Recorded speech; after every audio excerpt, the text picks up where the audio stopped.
In the year 1873, a bizarre and spine-chilling discovery was made that would spark morbid intrigue throughout the country. The abominable actions of a twisted few left the community speechless, giving ill-fated closure to families that had loved ones seemingly disappear out of thin air. What was unearthed was the stuff of nightmares, and certainly stranger than fiction. Howdy, this is Dave, and in this video, we will be covering the Bloody Benders. Back in the fall of 1870, several families built homesteads in and around Osage Township, located in the northwest area of Labette, Kansas. John Bender Sr. and John Bender Jr. owned 160 acres in total and were there first to get things started.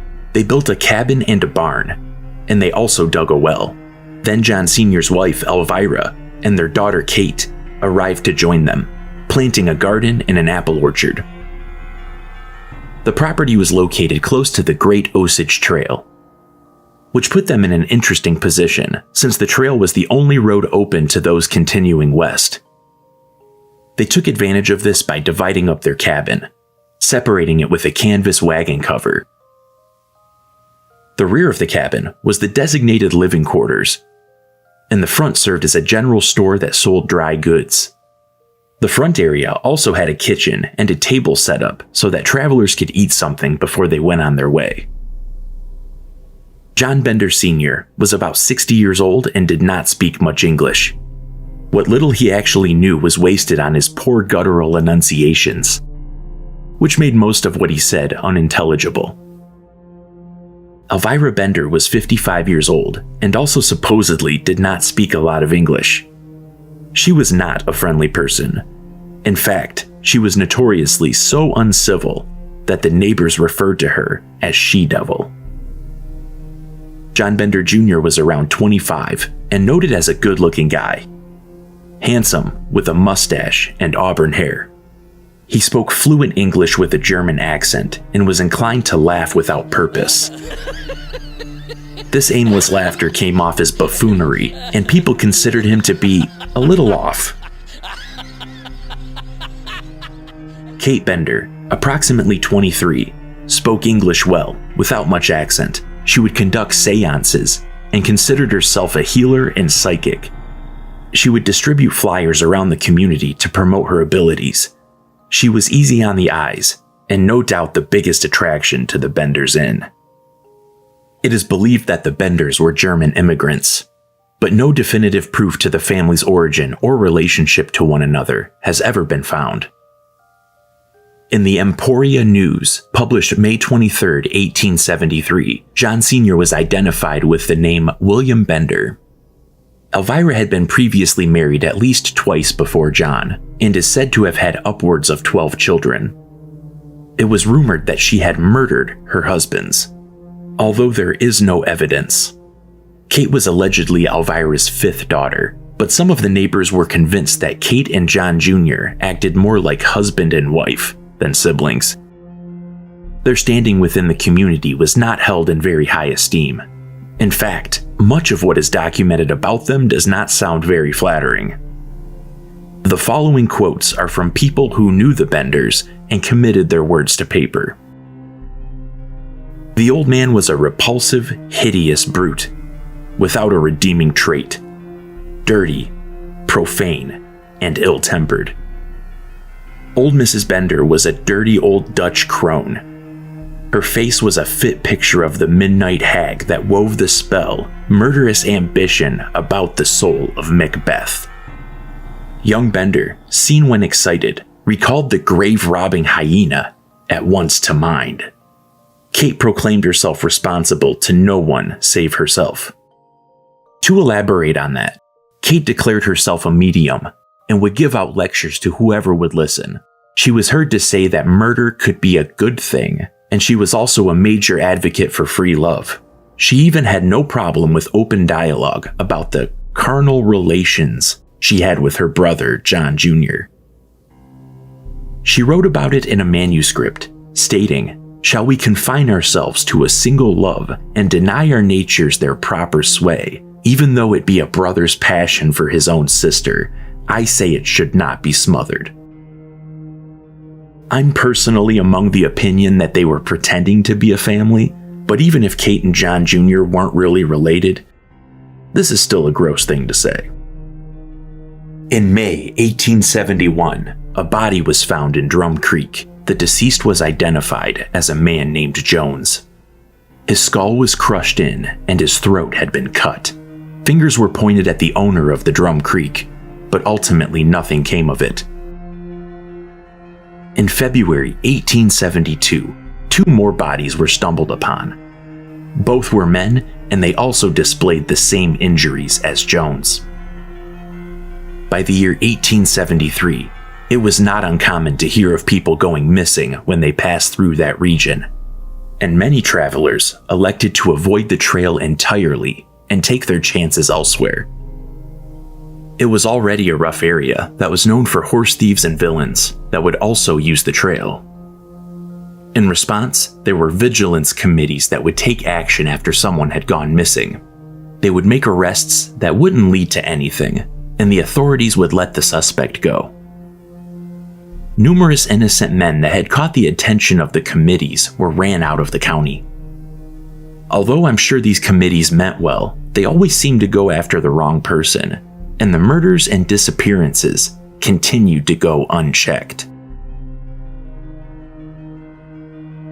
In the winter months of 1872 in Independence, Kansas, a man named George Newton Longcore was relocating to Iowa with his infant daughter, Mary Ann. They were never seen or heard from ever again. When spring arrived in 1873, Longcore's former neighbor, Dr. William Henry York, took it upon himself to set out in search of the missing father and daughter. He questioned every homesteader that he passed until he reached the city of Fort Scott. On March 9th, Dr. York began his returning pilgrimage to Independence. He never made it back. Dr. York's disappearance did not go unnoticed. He had 2 brothers that were on top of it. Ed York, who actually lived in Fort Scott where the doctor was riding from, and his other brother was Colonel Alexander M. York, a no-nonsense Civil War veteran, lawyer, and a member of the Kansas State Senate. Colonel York lived in Independence, where Dr. York was heading. When he was convinced that something bad must have happened, he took a company of 50 men and searched the trail, questioning everyone that they came across. On the 28th of March, 1873, Colonel York and a Mr. Johnson hopped from their horses and walked into the Bender's Inn. The colonel greeted the Benders and explained to them that his brother had gone missing, and inquired if they saw him come through. They confirmed that Dr. York had stayed with them, but he had gone on his way. They suggested that he may have had a run-in with Native Americans. Colonel York knew that this was always a possibility. They offered the men something to eat and they stayed for dinner, with no attempts of murder taking place. On the 3rd of April, Colonel York and several armed men returned to the Bender's Inn. He told them that he heard that a woman was threatened with knives and was seen fleeing their cabin. Elvira feigned ignorance due to the apparent language barrier, but the children denied the claims. The colonel wasn't going to back down that easily, and repeated the claim of the incident back to them. This infuriated Elvira, and she began yelling at the men, telling them to leave immediately. In doing so, she revealed that she had a much better grasp on the English language than she had been leading on. Before they left the premises, Kate took Colonel York aside and asked if he would come back the next Friday evening. She offered to use her clairvoyant abilities to try and locate his brother. When they left, the men that accompanied the colonel were certain that the Benders and a neighboring family, the Roaches, were responsible for everything and wanted them all strung up. However, Colonel York kept his composure and told them that they needed to find more evidence first. Little did they know, while all this was happening, some of the neighboring communities began making harsh accusations against Osage, saying that they were responsible for causing all of the disappearances. Osage Township decided to set up a meeting, and 75 people, including Colonel York and both Bender men, congregated in a schoolhouse to address the issue. The topic of discussion included all of the missing people, and eventually the summit led to an agreement to obtain a warrant to search every homestead in the area. 3 days after the Osage deliberations, a cattle driver was moving his herd past the Benders' property. As he was riding by, he noticed that the place looked deserted and the animals had not been taken care of. He told the township trustee about the abandonment, but bad weather kept him from getting out there to investigate. When he was able to go to the property, he called for volunteers, and a search party of several hundred showed up to help, which included Colonel York. When they entered the cabin, they found it empty of essentials like food, clothing, and personal items. It didn't take long for them to notice a foul stench that was eventually traced to a bed. When they moved it aside, they found a trap door that was nailed shut. When they finally opened the door, they found an empty room that had clotted blood on the floor. Using sledgehammers, they broke up the stone slab flooring, but found no other evidence. They then came to the conclusion that the smell was coming from blood that had already soaked into the soil. Going off of that logic, the volunteers physically lifted the cabin off of its foundation and moved it aside so they could dig what was beneath. But still no bodies were found. The search expanded out to other parts of the property. They used a metal rod to probe the ground in the newly dug areas of the garden and orchard. Later that evening, the remains of 9 were found, not including the body of Dr. York, who was found buried face down in a shallow grave, his feet barely covered by the dirt. The next morning, 8 more bodies were exhumed. 7 of them were in what could be considered graves. 1 was found in a well. All but 1 of the bodies had their heads caved in and their throats slit. A number of unclaimed body parts were also discovered. But most tragically, the body of a young girl was found. She managed to avoid desecration and showed no injuries of cause of death. She is thought to have asphyxiated due to strangulation or being buried alive. It is thought that the number of victims is actually much higher than those that they were able to find. The killing method appears to have been carried out the same way for every victim. It is thought that when the Benders had a guest, they would have them sit in a seat of honor, which was strategically placed over the trap door, with the guest's back facing the wagon-covered divider. Depending on the scenario, Kate distracted the guest while John Jr. would appear from behind the curtain with a hammer and strike the right side of the person's head. As the guest reacted to the devastating blow, one of the women would come up and cut their throat to guarantee death. The body would then be dropped through the trapdoor and into the cellar, where it would be stripped of possessions before being buried somewhere on the property. This presumed execution method was backed up by sources who claimed to have visited the Benders Inn. A man who came forward, William Pickering, said that he was offered the seat of honor, but upon further inspection, noticed some odd stains on the wagon cloth and did not feel comfortable sitting there. Kate got aggressive, threatening William with a knife, which instantly caused him to hightail it out of there. A Catholic priest visited the inn, whereupon he noticed one of the Bender men concealing a hammer, which made the priest uneasy, and he soon left. 2 men gave testimony that they had gone to the Benders Inn to witness Kate's psychic abilities. When they stayed for dinner, they refused to sit at the table and instead preferred to eat standing at the main counter. Kate was overbearing and insisted that they sit at the table, becoming abusive in the process. Shortly after standing their ground, both Bender men emerged from behind the curtain. The 2 men began to piece together this strange interaction and felt unsettled, deciding it was time to go. Reacting in favor of these flight instincts absolutely saved these people's lives. They were very lucky. There were also several bullet holes in the sides and roof of the cabin, indicating that some of the victims may have fought back. Colonel York almost certainly would have had a spectrum of emotions run through him during this entire ordeal. Not only did he lose his brother in this ghastly fashion, but he could have met the same exact fate if he showed up the following week like he had planned, then confirming it was those who committed the terrible crime, only to have them escape. What a horrible ride. There have been many searches for the Benders throughout the years. Their team of unfed horses was found approximately 12 miles north of the inn. From there, it is said that they took the train and split up. Many posse and bounty hunters claimed to have killed the Benders, but could never produce any proof, and no one ever collected the reward. Whether they escaped and lived the rest of their lives, or were apprehended and killed, nothing has been definitively proven, leaving those looking back on it to come to their own conclusions. It certainly leaves it open to interpretation if you were going to adapt it into a movie or game, because this has a Red Dead Strange Encounter written all over it.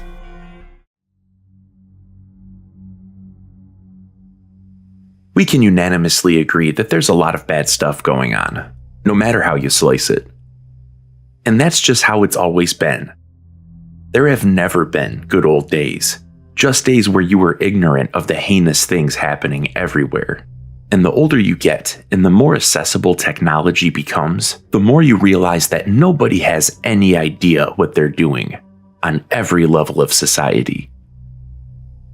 One thing you can be thankful for when it comes to living in the time that you do is that a lot of punishments relating to mob justice has transitioned to the digital realm.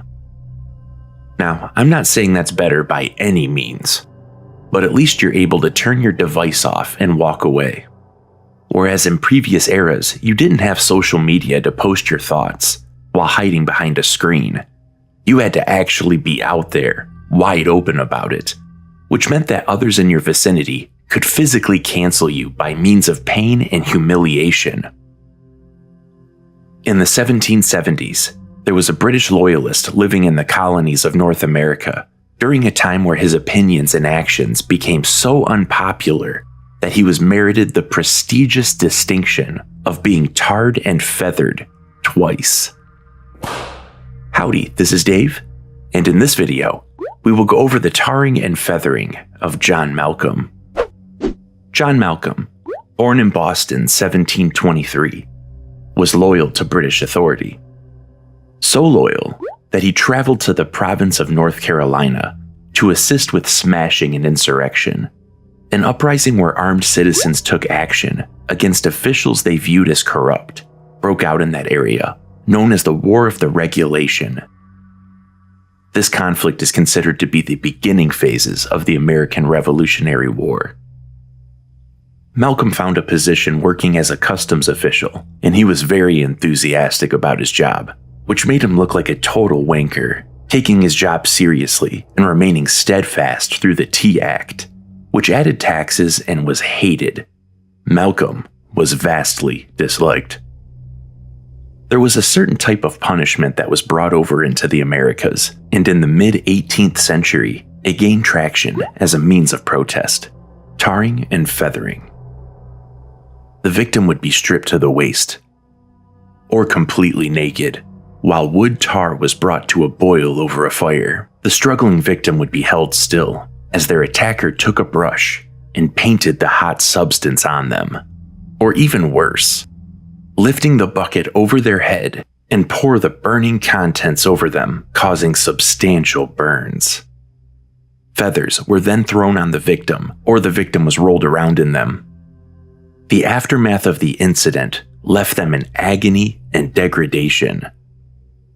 Just by looking at them, anyone would know that person did something bad. They would then have to go through the process of removing the tar once it cooled and hardened, tearing away layers of skin from the victim's head and body, leaving them scarred. Salesman automatically gets tarred and feathered, rode up to the city limits on a rail. Think that's funny? Well, wait till it happens to you. The hair never grows back. Even though the practice wasn't new, being used on unruly sailors out at sea, it certainly wasn't legal.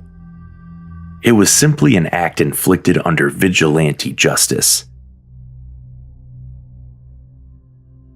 In 1767, the Sons of Liberty began using tar and feather to punish and humiliate government officials. The practice made its way to Salem, Massachusetts in 1768, leaving low-level customs officials tarred and feathered. Similar acts continued to happen up through 1774. In November of 1773, Malcolm was acting as the customs commissioner in Portsmouth, New Hampshire. One particular instance, he seized a ship called the Brothers for not having the proper registration paperwork, and he did so with great enthusiasm. It's said that once Malcolm stepped aboard the ship, he began throwing his weight around, acting like a real dick. He heartily damned the sailors, menaced the mate, threatened to sheath his sword in the bowels of anyone who dared dispute his authority.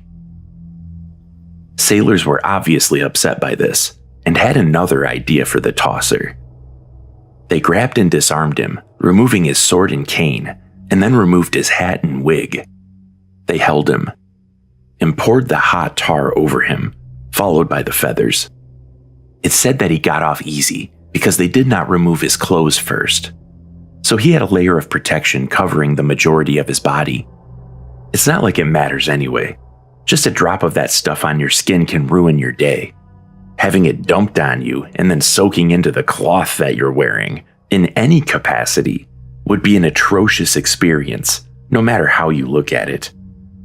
John Malcolm recovered from the event and began attending to his duties once again. He faced a lot of harassment and abuse afterwards, being hooted at by people as he walked down the street, especially from Boston patriots who were revolutionaries against British rule. Malcolm complained to the Massachusetts governor multiple times about being hooted at in the streets for having been tarred and feathered. The governor basically told him not to react to the provocations, and that was it. On the afternoon of January 25th, 1774, a man named George Robert Twelves Hughes was walking down 4th Street in Boston when he came upon an altercation between John Malcolm and a young boy. Malcolm was livid and towered over the child with his cane. Hughes, a 31-year-old who partook in the Boston Tea Party a little over a month prior, decided to intervene. When he did so, Malcolm began yelling at him, telling him to mind his own business. Hughes continued to call Malcolm out for his rough handling of the boy, and a furious exchange of words ensued. At last, when the confrontation reached its boiling point, Malcolm called Hughes a liar. And Hughes fired back with, "Be that as it will. I never was tarred and feathered anyhow." Upon hearing those words, John Malcolm saw red, and his reaction was to raise his cane and bash George Hughes in the head with it. George fell, unconscious, laying on the ground, blood covering his face from the gash in his forehead. The scene attracted attention, and Malcolm was forced to grab for a weapon to hold back the crowd that had formed. He went full Grand Theft Auto and made a mad dash for his house, threatening and taunting the crowd. He even yelled out, "You say I was tarred and feathered and that it was not done in a proper manner. Damn you, let me see the man that dare do it better." You're probably already aware, but that was not a good idea. Malcolm made it to his house, but the crowd followed him and gathered outside. Like an absolute legend, he took his sword and pierced it through a window, stabbing a man. The way he waged war with the crowd was pretty impressive. He carried on with threatening them with pistols, telling them that he could get a 30-pound reward for each person he killed. Eventually, John Malcolm was pulled from his house to a cheering crowd. They dragged him on a sled and stopped at King Street, which is also where the Boston Massacre took place. They picked Malcolm up and removed his coat and shirt. There were some patriots in the crowd who spoke up, thinking that the vigilante justice could hurt the cause. Hughes had gone for treatment from the attack, but afterwards he rejoined the conflict and also advocated for handing Malcolm over to the proper authorities. Proper authorities? The mob began listing off reasons why this was not going to happen, and why going through these channels wouldn't do any good. One of them being what happened on February 22nd, 1770, 11 days before the Boston Massacre. A protest formed in front of a loyalist shop and began throwing rocks. Customs Officer Ebenezer Richardson, who was on the scene, fired a shot into the rabble. The ball of lead found its mark in an 11-year-old boy named Christopher Cedar, wounding his arm and chest. The injuries claimed his life later that evening. It's debated, but Christopher Cedar is considered to be the first casualty of the American Revolutionary War. His death was politicized, and Samuel Adams himself arranged the funeral. Richardson was convicted of the murder, but a couple of months later, he received a royal pardon and was transferred to a new position within the Customs Service, never taking any accountability for what he had done. No, this one won't be getting away with it. Malcolm hadn't even killed anyone, but aside from his unsavory behavior, he's assaulted a child and the man who came to defend him. He also stabbed someone through a window. Malcolm almost certainly wouldn't face the consequences he deserved. The mob wanted to take care of this right then and there. Exposed to the bitter cold air, the crowd cheered as steaming tar was poured over Malcolm's bare skin, covering him.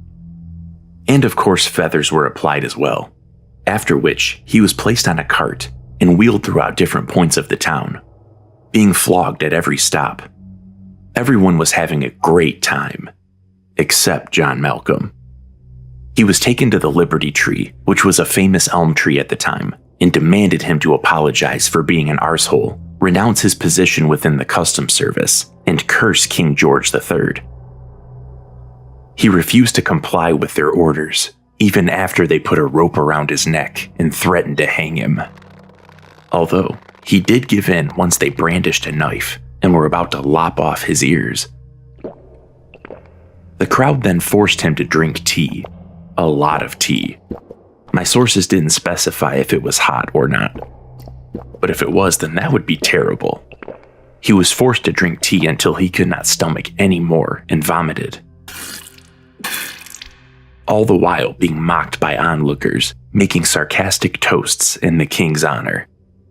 It's worth noting that throughout this torture, it is said that Malcolm held it together with great fortitude and resolution, giving his tormentors feelings of either disappointment or begrudging respect. After this, he was finally freed. He received more beatings until he was unceremoniously dumped at his own doorstep. The whole ordeal he had endured, lasting around 4 hours in the cold, Hughes referred to him as frostbitten and senseless.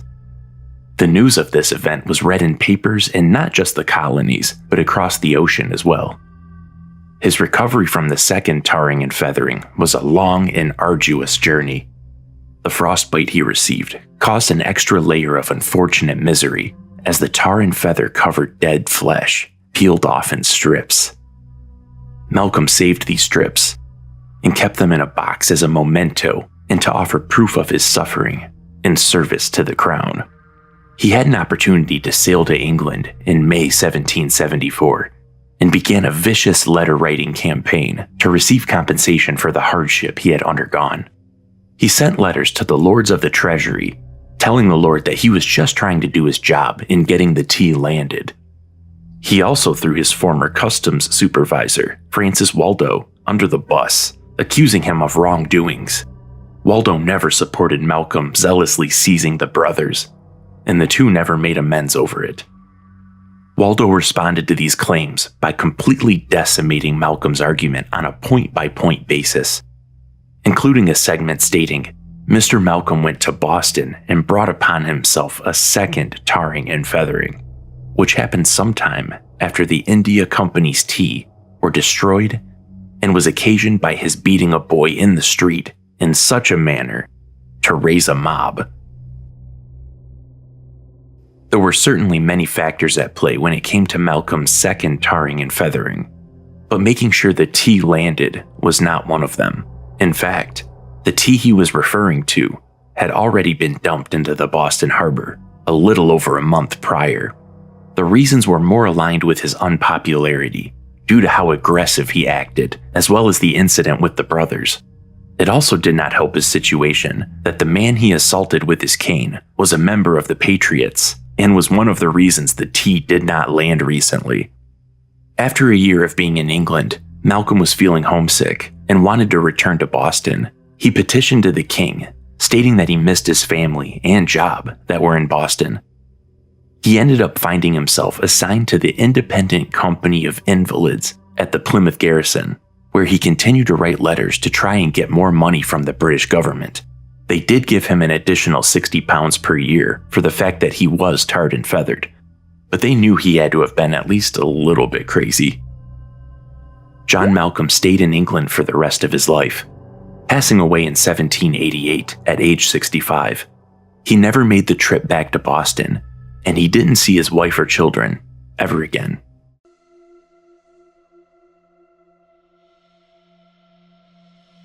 Marriage. It is what it is. It works out for some people, and not so much for others. A legally binding commitment between two individuals that results in tremendous anguish and suffering if the union wishes to separate. Statistics talk about marriages having a 50% chance of ending in divorce, which aren't very good odds if you stop to think about it. This, coupled with an unfair court system, has led to desperate people making extreme decisions in an attempt to permanently rid themselves of an unwanted spouse, while not ruining their life in the process. Taking the vow, till death do us part, quite literally. Instead of plotting a murder or hiring a hitman, what if there was a way to legitimately fight your partner to the death in a legally sanctioned battle? The stakes would be high, but ultimately the victor would be free of the person, while not spending the rest of their life in prison. Howdy, this is Dave, and in this video, we will be covering divorce by combat. In the 15th century, there was no such thing as marriage counseling or mental health for that matter. You just lived with the card you were dealt, especially when it came to marriage. Divorces were nigh impossible to get back then. So of course the rational way of dealing with marital disputes was to let them kill each other. Divorce by combat branched off of regular trial by combat. It was part of Germanic law, and its purpose was to address harsh allegations between two contingents where there were no witnesses present to verify either of the parties' claims. Whoever won the duel would be considered correct in the matter, while the loser would die in shame. This was completely legal. It wasn't often that women were physically involved in a trial by combat situation. Generally, if a woman initiated a challenge, or was the one being challenged, she would appoint a champion to fight on her behalf. If she was married, then it was up to her husband to defend her honor. In a situation where the woman is going up against her own husband, it was doubtful that the wife would have anyone else to fight for her. Unless someone stepped forward, she would have to fight for herself. In 1467, German fencing master Hans Talhofer, who also advised the court's judicial duels, wrote a fencing book that contained illustrations depicting rules and guidelines for trial techniques. This book covered many various styles of trial by combat, with numerous weapons. One section, however, has become subject to curious scrutiny. This section covers the type of combat between a husband and wife. It doesn't take much thought to realize that men have a physical advantage over women, so an even fight would be unfair to the wife. It's plausible that she would have little to no fighting experience, and that would also stack the deck against her. To ensure the balance of power, compromises were made to help even the playing field. Talhofer's instructions played out with two scenarios. One if the husband were going to win, and one if the wife were to win. The husband would stand in a 3-foot diameter hole that was waist deep. He was provided with 3 clubs to use as weapons. But the catch was that he would have to have one arm tied behind his back. The wife, aside from being encumbered by weighted clothing, was able to move freely outside of the pit. Her weapon was a sack of rocks, 3 in fact, weighing 1 to 5 pounds, individually wrapped in cloth.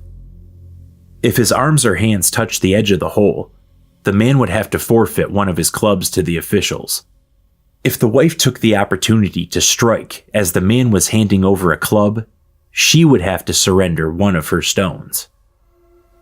The instructions also included what style of clothing the participant should wear, which was a one-piece bodysuit and stirrup legs. It also described different tips and tricks, such as beginner mistakes to avoid, and what to do if caught in a hold. The terms and conditions for a victory are not very clear. Some say that a fight would last until one of them died. However, some say it was likely up to the judges to decide who won. We also can't rule out the possibility that wielding blunt force objects could simply just knock the opponent unconscious. It is also suggested that the illustrations provided in Talhofer's book did not focus on the rules of the combat, but mainly gave advice on different ways to win. Like if the man was able to pull the woman in the hole with him, or if the woman was able to heave the man up from the hole, possibly turning it into a grappling match. If it descended into wrestling, then the duel could be won by pinning, which is still standard practice today. There are old Germanic law books that have been used in collaboration to try and fill in the blank spaces left by the fencing book. It is uncertain how often divorce by combat actually took place, or how often it ended in death. There have been instances where it ended in death, but not through the afflictions of battle. If the wife emerged victorious, the husband could very well be dragged from his hole and taken to be executed in the town square. Let me remind you, in this time period, capital punishment had a morbid array of exceedingly unpleasant ways to die. The husband could be drawn and quartered, burned at the stake, hung, boiled alive, and if he was lucky, beheaded. Having just one of those executions would be horrible enough, but we also can't rule out the fact that they would add all sorts of cruel tortures on top of the standard execution, and even combine executions. Why just boil alive when you could be boiled prior to being hung, drawn, quartered, beheaded, and then finish it off by having your body thrown on a pyre? If the husband managed to defeat the wife, then she would be placed in her own hole and be buried alive, which results in a fairly quick and clean death that can be delayed depending on the method of burial. Like if one were to be put in a box first, as opposed to being tied up in a sack, or just throwing the body in a hole without any covering at all. If the buried could control their breathing and not panic, then they would have more time to sit there and think about how they were going to soon run out of air and asphyxiate. Not many sources have survived to mention divorce by combat. By the time the medieval period was winding down, trial by combat as a practice itself became far less common. In all honesty, it seems very unlikely that these were common affairs. Trial by combat was not a whimsical event that was used to settle petty disagreements, taking place in a forest or along a countryside. It was a fully sanctioned judicial matter that underwent tedious rules and regulations. It is also improbable that the church or state would get on board with using these trials often. Could you imagine how out of hand it would get? Even though it was only used under extreme circumstances, it was still documented just in case a situation would arise. I mean, would a master of fencing actually include this in a book if it didn't happen often enough for him to have given advice on? No matter how nasty divorces can get, I'm hoping the vast majority would agree that this is not the best way to handle it, and would prefer to just go through the expensive divorce instead of bashing away at each other. As satisfying as that would be short term, you have to understand the weight and finality of killing someone, especially in medieval style combat where you're all up close and personal with someone that you used to be closest to. It would just cause more drama and trauma. That isn't everyone's stance though. Back in the year 2020, a man named David Ostrom petitioned the district court in Shelby County, Kansas, to give him the satisfaction of settling his divorce through trial by combat. He made claims that his ex-wife, Bridget Ostrom, and her attorney, Matthew Hudson, totally destroyed him in a legal sense, regarding money and custody of their children. Because of this, he wished to confront both of them on the field of battle, where he will rend their souls from their corporal bodies. He made it clear that he did not wish to engage in battle with Bridget herself, but instead wanted her to nominate Hudson to fight in her stead. Ostrom made his case, saying that the judge had the power to grant the trial and resolve our disputes on the field of battle, legally. Also saying that trial by combat has never been explicitly banned or restricted as a right in these United States. He also asked the judge to give him 12 weeks' time in order to find or forge the weapons that they would use for the duel. He would not settle for less than swords, Japanese style, either wakizashi or katana, or maybe both. Hudson's rebuttal was to obviously have the judge reject the request. His legal response was rational, saying that the duel could end in someone's death, and that such ramifications likely outweigh those of property tax and custody issues. The whole thing was riddled with procedural errors, and the judge was not having any of it. He stated that he was not going to address either side of the claim until the errors were corrected. It's unclear what steps were not followed in order to proceed, but technically, he did not reject Ostrom's proposal for the duel. So who knows? Maybe if they get their shit together, we may be hearing about the outcome of this sometime in the future. I wouldn't count on it though. It was most likely just to get attention or something. As of writing the script for this video, no further action has been taken.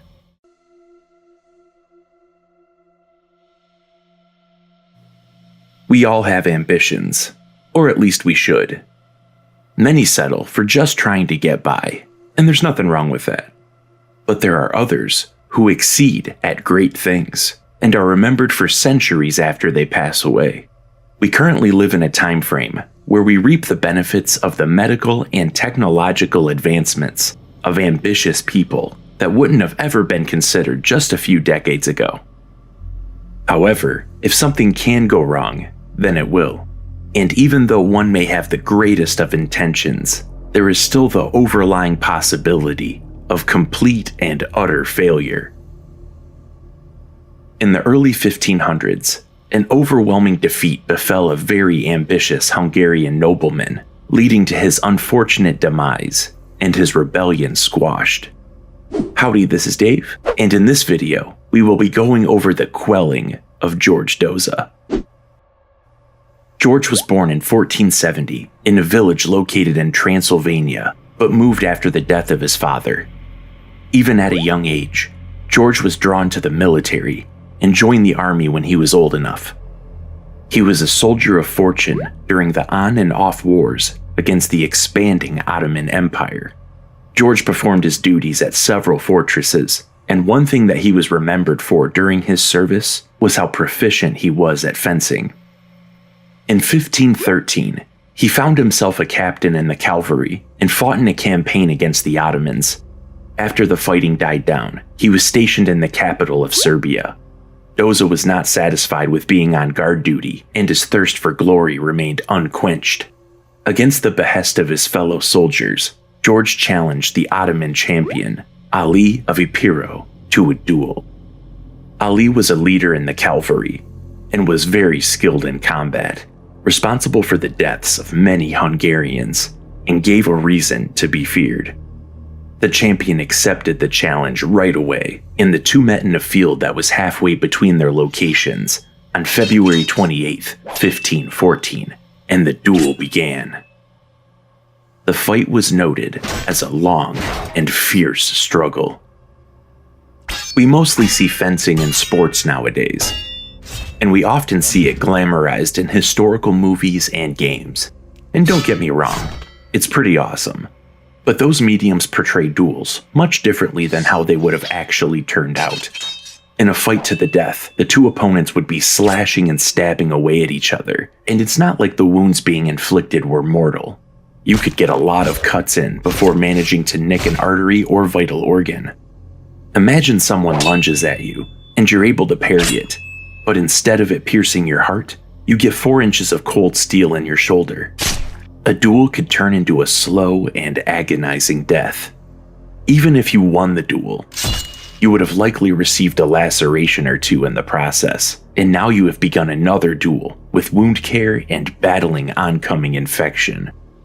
Let's face it, getting a small cut back then could have been someone's death sentence. So ultimately it doesn't seem like anyone really wins a duel, just someone who ends up less injured. Doza slowly managed to wear the Ottoman champion down, and eventually overtook him, cutting off his arm and finally dispatching him, staining the ground with the warrior's blood. For completing this brave and difficult feat, George received great fame and nationwide notoriety. He was also knighted and given a golden chain with a depiction of the duel's outcome. He was also given an entire village donated by the king. Some consider him to have been a nobleman. The Hungarian chancellor, cardinal, and archbishop, Thomas Bakak, came forth with a written decree from Pope Leo X, giving his seal of approval to launch a crusade against the Ottomans. He appointed Doza to gather and lead an army. Within a few weeks, Doza assembled roughly 40,000 men from low-level groups of medieval society. This gathering consisted of peasants, parish priests, friars, and wandering students. They were all set up in their own counties, and Doza had to travel and provide them with training. It didn't take long for them to begin bringing their grievances out in the open. The peasants had a difficult time with the way the aristocracy exploited them, even before the crusade was appointed. Issues such as not being able to graze livestock on common pastures, collecting firewood in the forest, and having to work more days on nobleman land, leaving less time for them to work on their own. Now, they were brought out there to fight in this crusade, and the kingdom had not provided them with any supplies, like food, clothing, weapons, or armor. In an attempt to disperse the angry peasants, the chancellor commanded the troops to go back home, and the lords even called for the peasants to come back home due to hay harvest. The army refused to do so. The landlords then made an effort to force them to obey, by sending out their armed retainers to harass the wives and children of the peasants. The anti-landlord mindset became solidified when they were marching across the Great Hungarian Plain. They received word from the chancellor that the crusade had been cancelled. This was decided after recruitment was stopped due to fighting between the peasants and nobles, leading to the campaign being cancelled entirely. This did not set well with George, and along with his brother Gregory and numerous Franciscan monks, led by priest Lorenc, decided to disobey the command and join the resistance.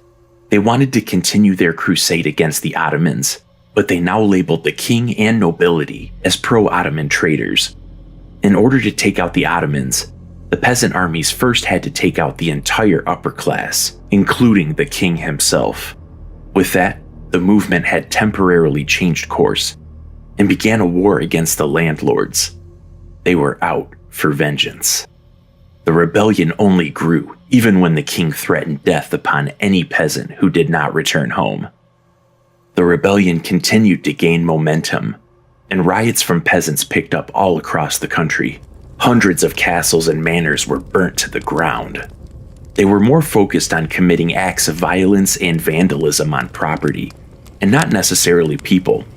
Although, when they did capture a gentry or member of the aristocracy, they made sure to treat them to methods of prolonged torment, one of which being crucifixion, nailing them to barn doors, trees, posts, or whatever was available. When Doza captured the city and fortress of Sanad, he made an example of the bishop and castellan by impaling them. They had no qualms with leaving them to suffer an unhurried and terrible death. Doza claimed a couple of fortresses throughout the summer, and they gave him access to cannons and trained gunners to operate them. They continued to kill any nobleman they came across, but those who freely gave themselves up would be released on a parole-type system. But Doza did not have complete control over his subjects, and could not keep them from later hunting down a rival after they were set loose. George had become a political liability, and suppressing him became necessary. The kingdom had the upper hand, as they had money and connections. Mercenaries from Bohemia and Venice were hired to join the fray in the late summer. Things began to unravel for George Doza. His plowmen were ill-equipped to handle the heavy cavalry, and they suffered a defeat 18 miles from the capital. This was followed up by another defeat where he and his army were engaged in a battle of 20,000 enemy soldiers on the field of Temesvar. The outcome of the battle did not go in the rebels' favor, and thousands were captured. George Doza himself was held prisoner, and I could not find whether he was given a trial or not, but it doesn't sound likely, because ultimately it was decided that Doza did in fact deserve a throne. But to the rebel leader's misfortune, his throne was handpicked by his enemies. He was taken to an iron throne that had been heated up to the point of smoldering. George was then forced to sit upon this unfathomably hot seat, searing to his skin and causing extreme burns that sent waves of pain throughout his body. While he was suffering upon the throne, they mocked his aspiration to be king further by completing the royal ensemble. A heated iron crown and scepter were brought over, both red hot. The scepter was shoved into his hand while the crown was lifted up and placed on his head, pushing down into his brow. I think we can get a grasp of what hot iron would do to someone's skin, but when it's placed on someone's head in this manner, it makes me think about what other damage could be done to the person's brain. It can't be good for the old gray matter to be heated up inside the skull, like leftovers.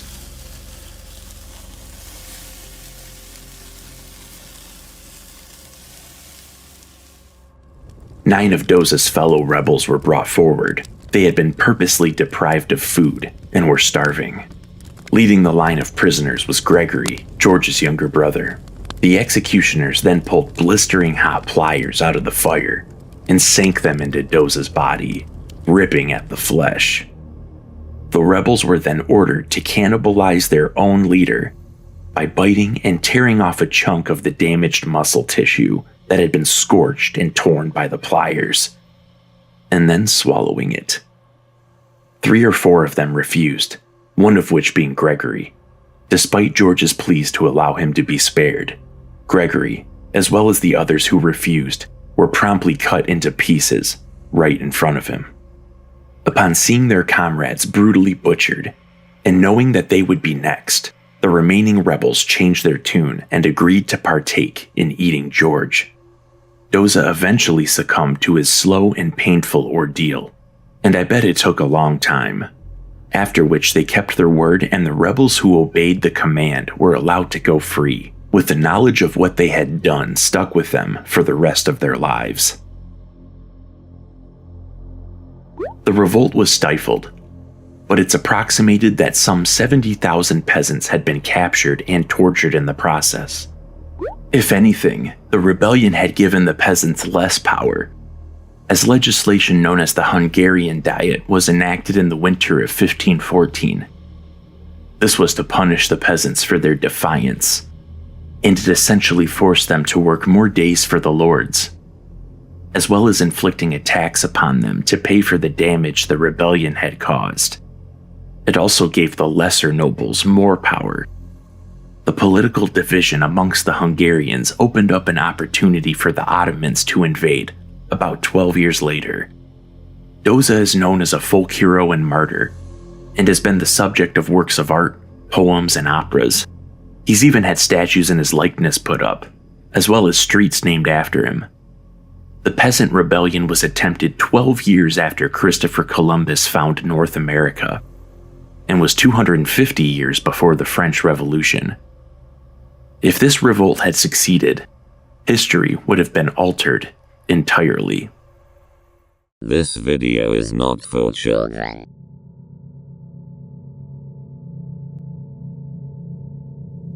If there has been any consistency with the human species, it is that there has never been a lack of imagination for cruel and unusual torments to inflict upon one another. One of these unfortunate punishments was meant to result in a constant reminder for the victim, something that they would be forced to stare at every time they looked in a mirror. Howdy, this is Dave, and in this video, we will be discussing the Glasgow Smile. The Glasgow Smile, or Chelsea Grin, has origins sometime during the Scottish Industrial Revolution. There was an influx of farmers that had been driven from their homes and land and into Glasgow. This doubled the population, and Glasgow became the largest city in Scotland. With the boom of industry, these transplanted farmers sought to support themselves by finding work at one of the dockyards or factories that sprang up within the city. With the poverty-stricken entering Glasgow, it soon became overpopulated. The cramped environment was a breeding ground for disease and illegal activity. Health and safety standards were essentially non-existent. And sickness, malnutrition, and crime soon ran rampant throughout Glasgow. This ushered in an era of violence and true desperation as hungry Glaswegians did whatever they could to survive. After the end of World War I, several small criminal empires began emerging in Glasgow's East End and South Side. These criminal organizations were also known as the Glasgow Razor Gangs. As is the reason for many of the world's conflicts, the Razor Gangs despised each other because of religious differences. A line was drawn between notable gangs, like the Billy Boys, who were Protestants, and the Norman Conks, who were Catholic. The confrontation between these factions escalated, and they eventually began carving each other's faces up. The procedure was carried out quick and easy, forcefully shoving a razor blade, piece of glass, or some sort of sharp object into the victim's mouth. The attacker would then begin sliding it through the soft tissue, beginning at the corner of the mouth and extending as far up as the victim's ears in some cases. The outcome would be worsened depending on how the victim reacted afterwards. If they did not maintain composure and gave into the pain, then the screaming would tear the flesh of the cheeks even further apart. The aftermath of the altercation would leave the injured party with scars that resembled a gruesome smile. The Glasgow Smile was not just confined to rival Scottish gangs, but it was also extended to politicians and the public as well. William Joyce was an American of Irish descent, born in Brooklyn, New York. He found himself involved in the Irish War of Independence, and afterwards migrated to Britain, where he became swept up in a certain political ideology. Within a few years, he was a member of the British fascists. At the time, British fascists provided security for Conservative Party politicians. In Lambeth, London, on the evening of October 22nd, 1924, Joyce was standing lookout. While he kept watch, an unknown assailant emerged from behind and struck him in the face, before vanishing back into the shadows. With what only took but a second, the right side of Joyce's face was left with a gaping wound that stretched from his mouth to his ear. It's not a straight shot either. It kind of hooks around along the way. The gash was long and deep and ultimately healed into a Glasgow Smile. Joyce went on to hold a prominent position amongst the British Union of Fascists, which did its part to spread Nazism in the years prior to World War II. His scar would be recognizable amongst the Allies, and it was only a matter of time before they forced their way into Germany, eventually leading to the hanging of William Joyce.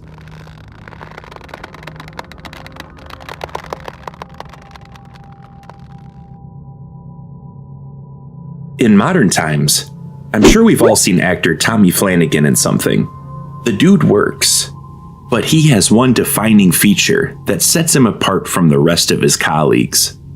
Before Google or IMDb, I remember seeing him in movies and on TV shows and wondering if it was makeup or special effects. But after consistently seeing him sport those scars for years on end, it became obvious that they were real. At the time, he was a DJ, and one night after a gig, he was attacked while leaving the club. He was stabbed and slashed with a knife, resulting in the defining scars. I could not imagine what it would be like to have to recover from an attack like this, both physically and mentally. It's definitely inspiring that he was able to turn it around and become successful afterwards.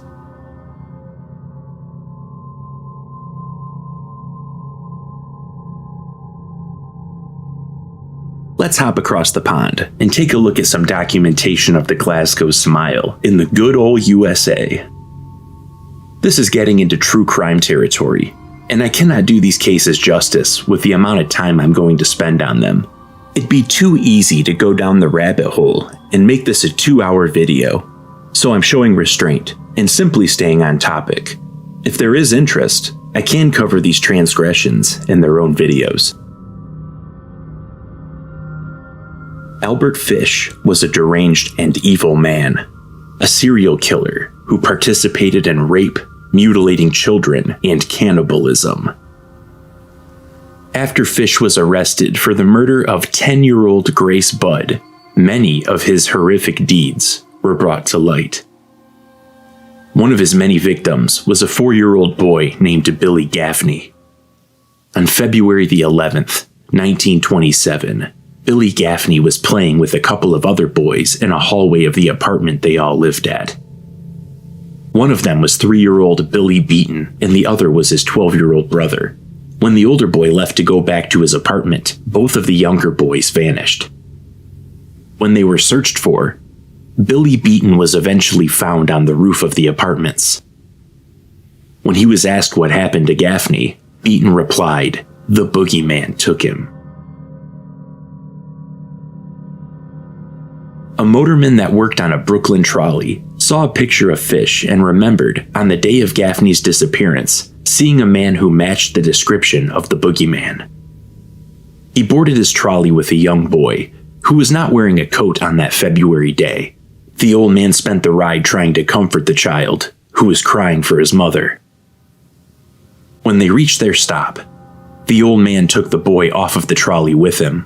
The police were able to match the driver's description to Billy Gaffney. Detectives that were investigating the abduction finally traced it back to Fish. He was employed as a house painter during the time of Gaffney's disappearance. It turns out that the location Fish was working at that day was just a few miles away from where the kidnapping occurred. The following is from a letter that Fish had sent to his attorney. I brought him to the Riker Avenue dumps. There is a house that stands alone, not far from where I took him. I took the G-boy there, stripped him naked, and tied his hands and feet and gagged him with a piece of dirty rag I picked out of the dump. Then I burned his clothes, threw his shoes in the dump. Then I walked back and took the trolley to 59th Street at 2 a.m. and walked home from there. Next day, about 2 p.m., I took tools, a good heavy cat of 9 tails, homemade, short handle, cut one of my belts in half, slit these half in 6 strips, about 8 inches long. I whipped his bare behind till the blood ran from his legs. I cut off his ears, nose, slit his mouth from ear to ear, gouged out his eyes. He was dead then. I stuck the knife in his belly and held my mouth to his body and drank his blood. He then goes on to describe how he butchered and cooked the poor child in detail, talking about how delicious he was. Billy Gaffney's body was never found. Albert Fish was executed by electric chair on January 16, 1936. Afterwards, his lawyer told reporters that he was in possession of Fish's final statement that was written by Fish just hours before his death. When asked about the contents of his client's final statement, the lawyer replied, "I will never show it to anyone. It was the most filthy string of obscenities that I have ever read."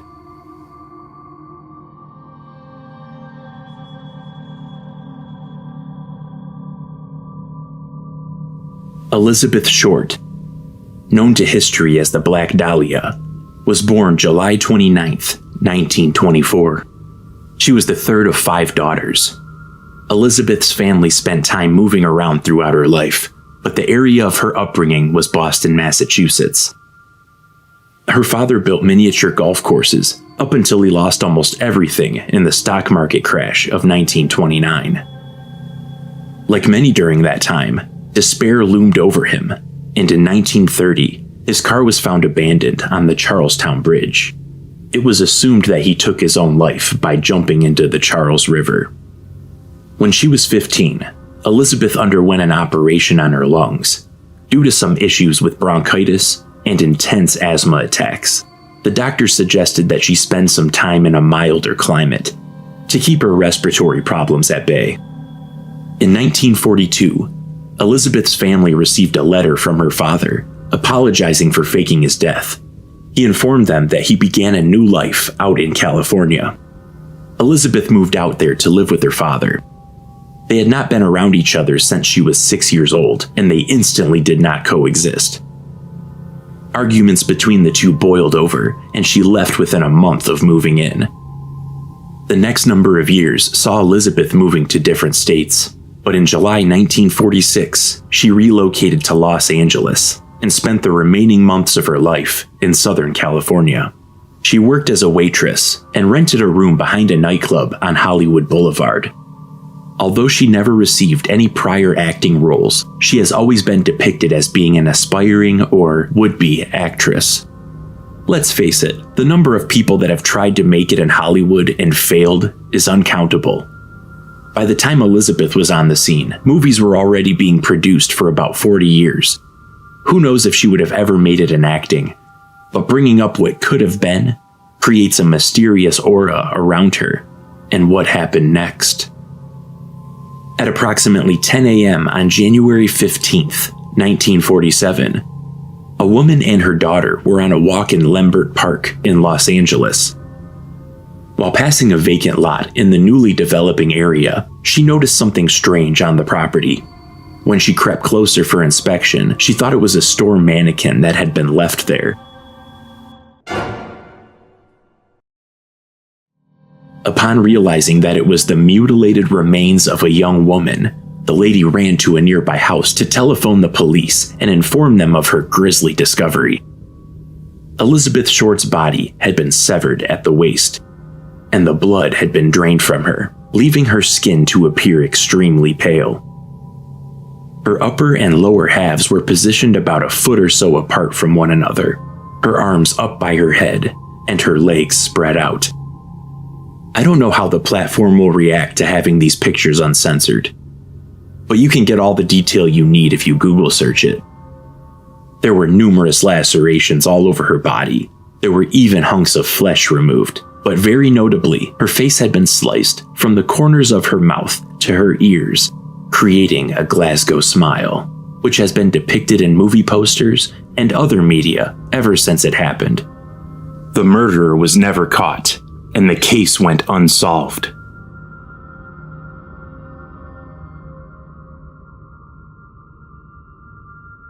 Let's end this video with some fiction. The Glasgow smile has infiltrated our entertainment and makes an appearance every so often to remind us how awful it is. In recent years, a character that sports a Glasgow smile is none other than the clown prince of crime himself, the Joker. Specifically in The Dark Knight and Gotham, we see this character with horrible scars, and he gives a couple of stories about how he got them, but we cannot trust the Joker because he is an unreliable source. This gruesome addition to the Joker's aesthetic makes him look even more unhinged than the Jokers we've seen in the past, aside from that one that straight up removes his entire face. That one takes the cake.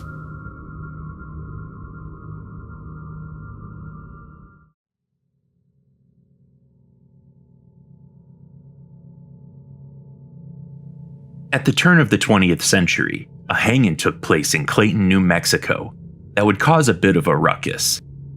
Not necessarily due to the barbarity of the method itself, but the aftermath of what occurred was a morbid spectacle. and the crowd got a lot more than what they bargained for.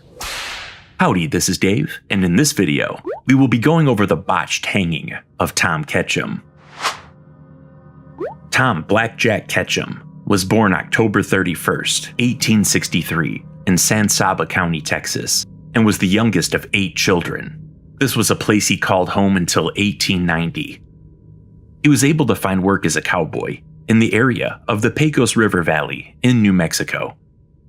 Tom's brother, Sam Ketchum, met up with him in 1894 after abandoning his wife and 2 children. They strung a gang together, and they set out on a debaucherous life of being outlaws. The Wild West is romanticized in movies or games nowadays, but it's worth mentioning that life was really rough back then. Literally everything was done by hand or by the power of an animal, and there was very little when it came to law enforcement. It was basically up to the individual to defend themselves and their families in the unfortunate scenario of being attacked on the homestead or while traveling. Imagine you and your loved ones have packed up everything that you own in a covered wagon with your family horse, your dog following beside it. You've gone days or even weeks without seeing a soul, and then suddenly a group of men come out of nowhere and start heading your way. That would be a moment of pure terror, because you don't want to immediately go for your gun and start a gunfight when these guys may not even mean any harm. But then what if they do, and now you're not prepared for the conflict? I suppose it's better to just be safe than sorry. Outlaws tended to flock to the frontier to escape crimes they had committed elsewhere. They took advantage of the lawlessness and would terrorize innocent people. Tom seemed to have already had experience with heists. In 1892, he took part in the robbery of an Atchison, Topeka, and Santa Fe railroad train. It is said to have been transporting a substantial payroll, and the men were successful in stealing it. Making off with $20,000, the conductor was able to slip away and report for help, but by the time help arrived, the gang had already made off with the cash, and it was never recovered. He and Sam developed joint venture-style businesses that involved a saloon and gambling, but on December 12, 1895, a neighbor named John N. Powers was murdered. Some sources say it was Tom. Some say it was Tom and several others, and some say it even ended up being Powers' wife and her lover that were responsible. Either way, Tom and Sam had to get out of there fast.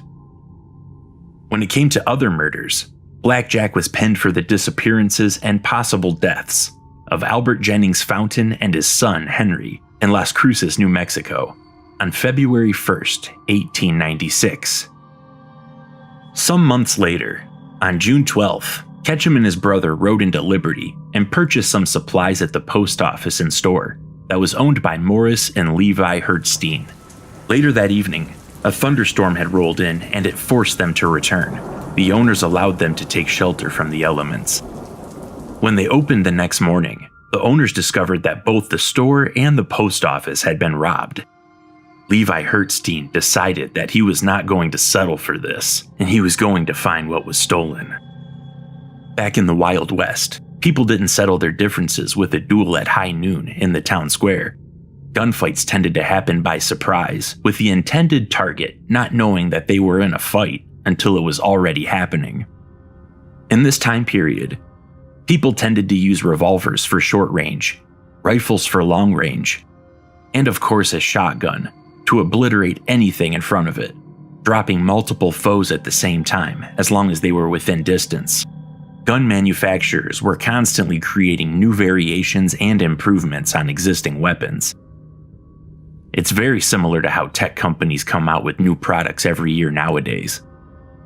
The guns that settlers had when they arrived could only fire one shot at a time, and reload was tedious and messy. As Matthew Broderick says in the movie Glory, "A good man can fire 3 aim shots in a minute." The time frame in which these 3 shots were loaded and fired could mean certain doom if they were going up against Native Americans, who could fire off around 10 arrows a minute with deadly accuracy while riding on horseback. The settlers would find themselves in situations where they really could have used multiple shots, but now they lay dead on the prairie with arrows sticking out of them and their scalps removed. All that changed in 1836, when Samuel Colt patented a firearm that had a rotating cylinder with chambers that could fire multiple rounds before having to reload. This completely changed the game, and repeaters quickly swept the nation. By the 1890s, self-contained ammunition that consisted of a lead ball that was placed on top of a compression cap that housed gunpowder inside. This made the bullets practically waterproof, and it also eliminated the need to carry separate ball, powder, and caps that were necessary with cap and ball revolvers. And it sped up the process of reloading tremendously. This was the technology at the hands of Levi Hertzstein and his posse, who rode hard toward the outlaws, catching Tom and Sam by surprise, and a gunfight ensued.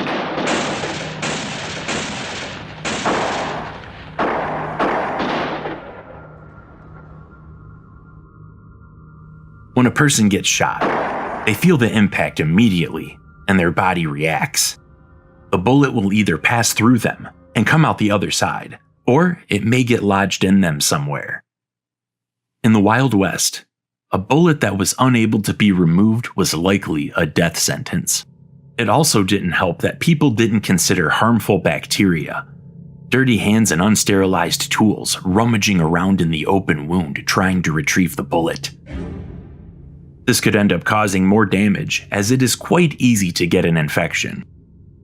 Once the person began feeling flu-like symptoms, then the infection was already in the blood, and it would only be a matter of time before death would result. This could happen even if the bullet was removed. All I gotta say is I'm thankful to live in a time period that has something like antibiotics readily available. Blood soaked the earth as one of the posse was shot off his horse and fell to the ground. Then another member of the posse was killed. And then finally Hertzstein himself lay deceased on the ground. The final member turned tail on his horse and rode away. Placido managed to survive the encounter after being shot from his horse, and was able to give an account of the incident. Tom Ketchum joined another gang and continued a life of depravity and crime. He had a lot of dealings with individuals who would later be known for riding in Butch Cassidy's Wild Bunch. The primary focus was set on train robberies. When they were not robbing trains, they would work on ranches in Texas and New Mexico. During this time in his life, he was mistaken for another outlaw called Blackjack Christian. He obviously wasn't the man they claimed him to be, but the nickname stuck anyway. Tom felt comfortable robbing trains that were traveling between Folsom and Des Moines. That area of New Mexico is where the old wagon road crossed the Colorado and Southern rail tracks, located near Twin Mountain. They committed their first train robbery at Twin Mountain on the 3rd of September, 1897. Once they were on the train, the plan was always to detach the mail and express cars, and then drive them about a mile down the track, where they would take anything of value. They made off with $20,000 in gold and $40,000 worth of silver. After the robbery, they hid in a cave until they thought it was safe to move. Sam and the gang then proceeded to do a train robbery in that same area a while later, on July 11th, 1899. They did not inform Tom about what they were doing, and they performed the heist separately from any agenda that he had planned. The holdup was once again successful, and after they looted the contents of $50,000 and made it to safety, Sam and several of the gang rode for the mountains. The next day, the hooves of horses that beat against the ground carried a posse that consisted of Sheriff Ed Farr of Huerfano County, Colorado, Special Agent W.H. Reno of the Colorado and Southern Railroad, and 5 other deputies. They had picked up on their trail and were committed to tracking them down.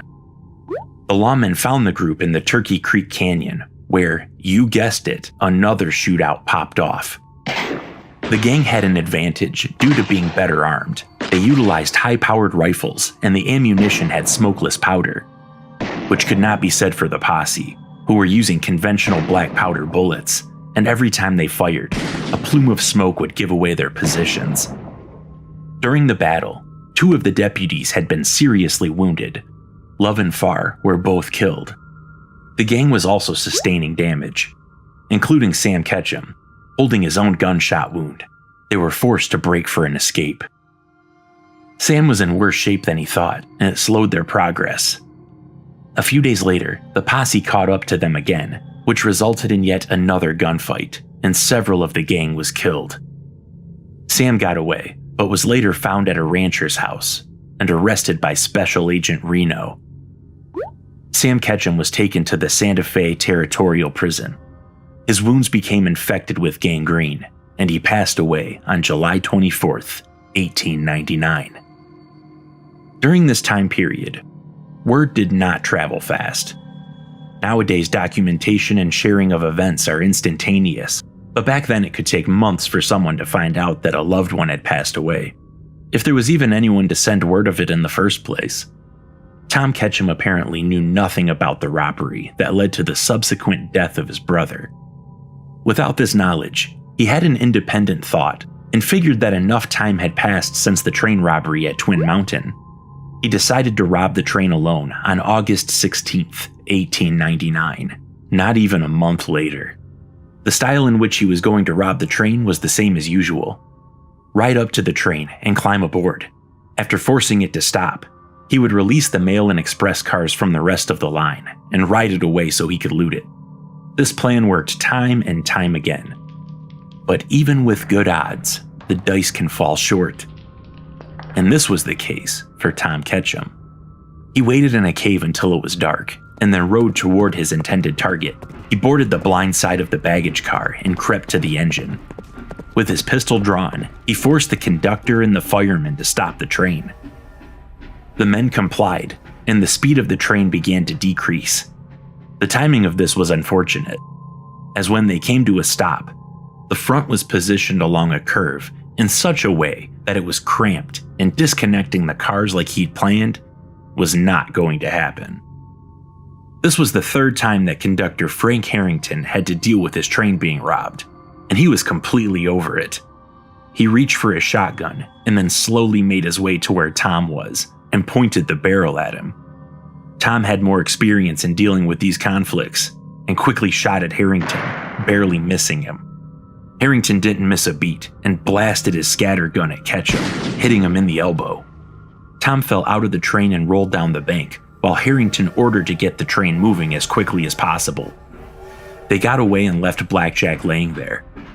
They resumed their schedule and reported the incident to each of the stations that they stopped at. Law enforcement had to be called in, and they were told to be on the lookout for a badly wounded man in the area of the holdup. In a later statement, Ketchum reported, "I tried a dozen times to mount my horse, but was too weak to do it." He was likely in shock and had no choice but to sit down and wait for either a posse or death to take him. As the sun rose the next morning, a freight train passed by the scene and noticed a man waving his hat on the end of his gun to try and flag down some help. The train stopped, and the conductor and brakeman walked the 100 yards to where Ketchum lay. As they approached, Tom pointed his gun at them. Upon doing this, the conductor said, "We just came to help you, but if this is the way you feel, we will go and leave you." To which Blackjack lowered his gun and replied, "No, boys, I am all done. Take me in." In other accounts, Sheriff Saturnino Pinard is credited with the arrest. The men carried Blackjack over to the train and placed him on the caboose. He was taken to receive medical care. His elbow was so badly wounded that they had to amputate his entire arm. Again, this was a time before anesthesia and sterilized rooms and tools, so you can imagine how horrific the entire ordeal could be.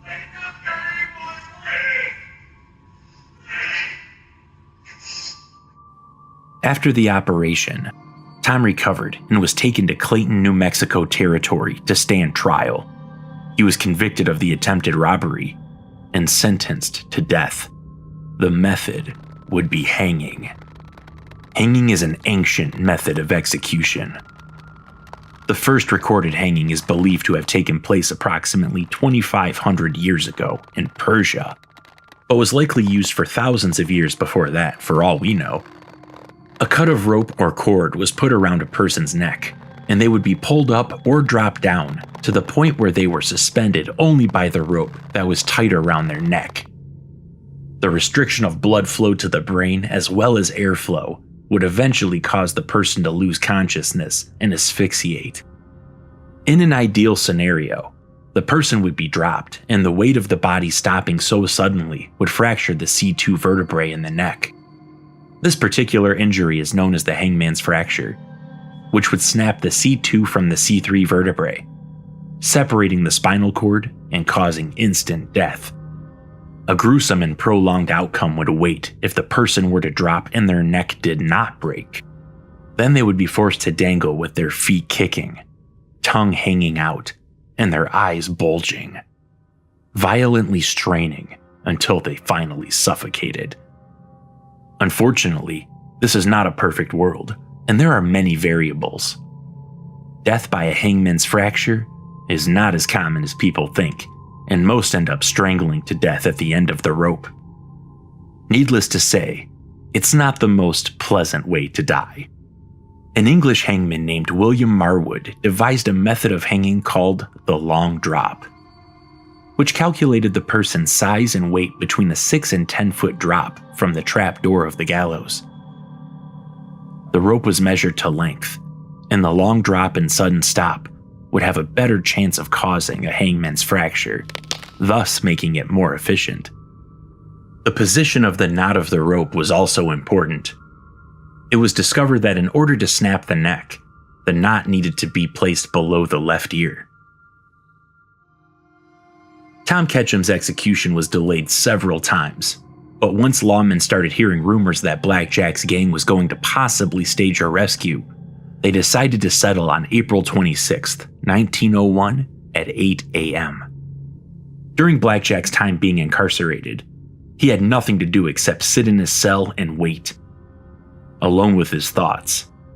No doubt being arrested, having your arm amputated, and then possibly finding out about the death of your sibling would no doubt have an effect on you both mentally and physically. As a result, he gained a significant amount of weight. It was typical for executions to be a public spectacle, and this was no exception. Stores closed and crowds certainly did gather to watch Tom swing, including Morris Hertzstein, who was the brother of Levi and one of the owners of the store and post office. Saloons remained open, and people crowded to get one last drink before the show began. Local lawmen sold tickets to view the hanging. There were even little dolls that were in Tom's likeness that were made, hanging from a stick. When Tom approached the gallows, the San Francisco Chronicle stated that his last words were, "Goodbye. Please dig my grave very deep. All right, hurry up." This was the only hanging to have taken place in Union County, New Mexico, and the executioners were inexperienced with this method. They tested the rope out on a 200-pound sandbag, which successfully fell through. What they failed to realize is that this test had caused the rope to fray and feel as if it had a rigid edge.